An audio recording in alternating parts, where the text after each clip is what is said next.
Gianni Infantino shocked many as he presented a project to propel African football to the top, suggesting that the Afcon be played after every 4 years instead of the current 2-year interval. Mixed feelings about FIFA's proposal as we bring you the details right ahead. And we now know the quarterfinalists of this year's CAF Champions League and the Confederation Cup competitions as final group matches were played over the weekend. And we shall also be taking you to South Africa, Ivory Coast, Cameroon, Zambia and Ghana, where we have reporters on standby with football updates. And then Mohamed Salah is unstoppable as the Egyptian produced a brace in the second half to give Liverpool a 4-0 win over Southampton. That was on Saturday. We shall make stops across Europe's top championships to meet Africans who scored over the weekend. These and more will constitute our package. Today, welcome from around the globe. This is Football Planet.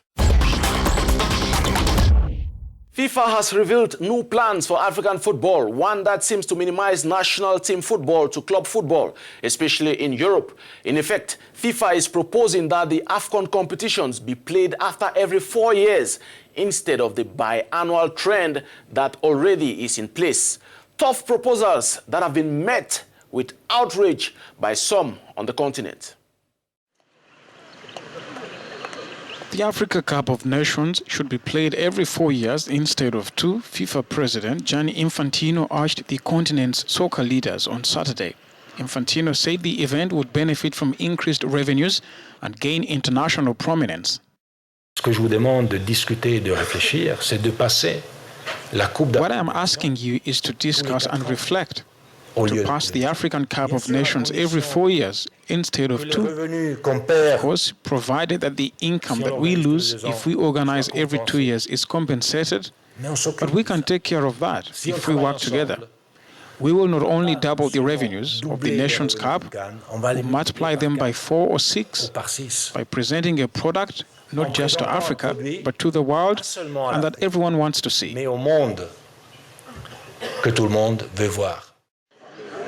The idea would likely be backed by European clubs who dislike losing their players to national team duty, and especially in mid-season.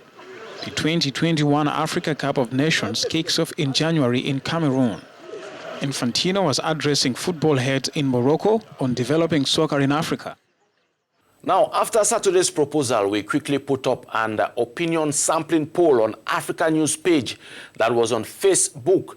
And these are some of the early results showing a disapproval of the proposition by FIFA. As 36% of the voters say, good call, Mr. President, while 64% flagged the president in an offside position. And now it's a wrap for the group stages of all CAF interclub competitions this year. Matches were played last weekend with the following results recorded in the Champions League. TP Mazembe, Sundowns, JS Kabylie and Raja Casablanca all took advantage and increased their goal difference, recording home wins. And here is a list of all 8 qualified teams into the quarterfinals.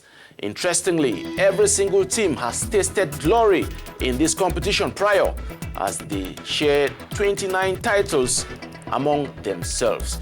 Over in the Confederation Cup, it is between the northern teams and the West Africans, while Zanaco from Zambia is the only southern representative into the quarterfinals, as you can see on the table.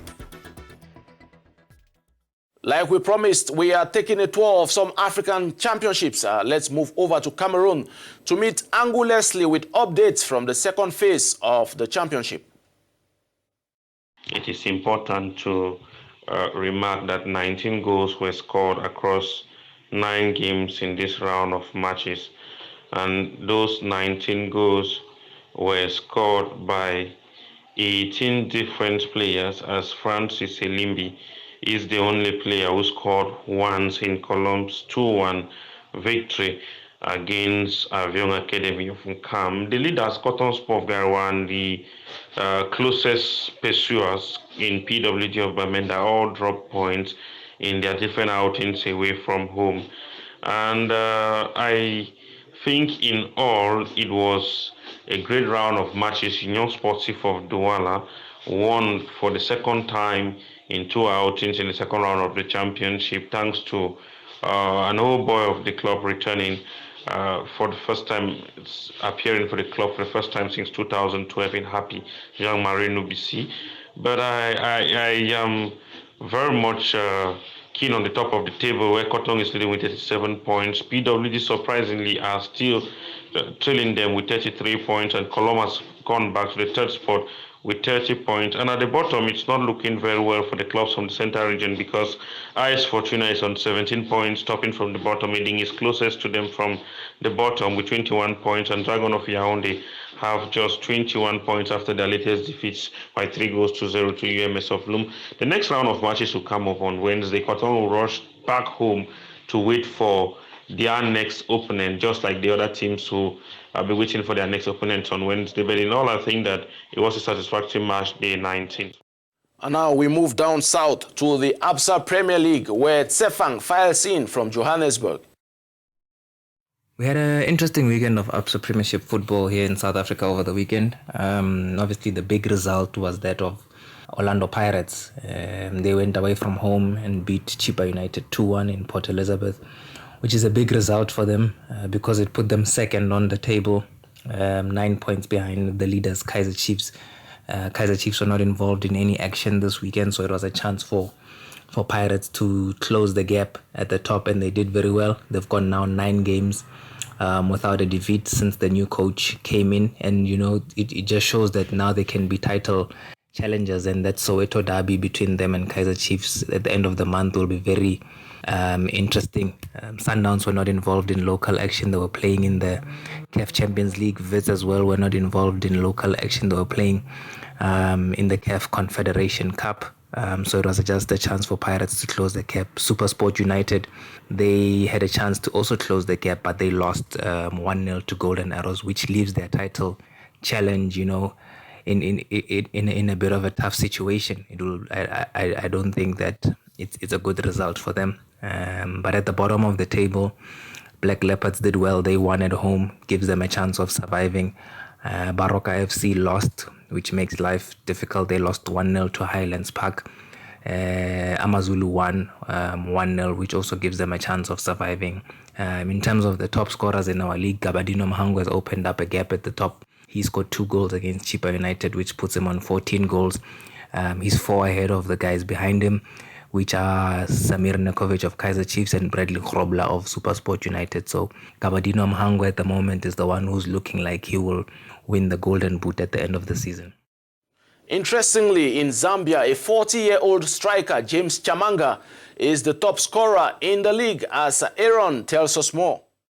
The Zambia Super League entered week 20 over the weekend with 7 interesting encounters taking place. It was a weekend for derbies, the Ndola derby being the one with the most interesting derby, which produced 7 goals as Forest Rangers edged Buildcon 4-3 to move up to 4th place on the log, while the top 3 teams remained the same. There was no different. There's no movement in the top 3 places, as Zinkana drew. Green Eagles also drew away in Mazabuka against Nakambala Leopards. In Napsa Stars were held to a new draw by informed Lusaka Dynamos. So Nkana remained top. Green Eagles second with Napsa third. Elsewhere, Red Arrows moved to 6th place after they managed to beat Power Dynamos 1-0.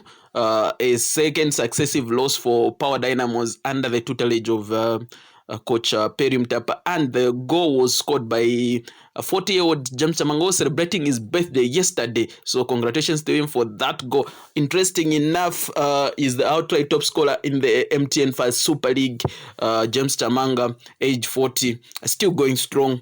Elsewhere, Zanaco progressed to the quarterfinals of the CAF Confederations Cup after holding RS Berkane to a 1-1 draw away in Morocco. Congratulations to Chris Kaunda and his team for that feat, whilst Zesco United ended their miserable CAF Champions League campaign with a 3-1 bashing at the hands of TP Mazembe away in Lubumbashi. Elsewhere, the women, the under-20 national team drew 2-2 away in South Africa to be eliminated 4-2 on aggregate in the Panama Costa Rica under-20 World Cup qualifiers.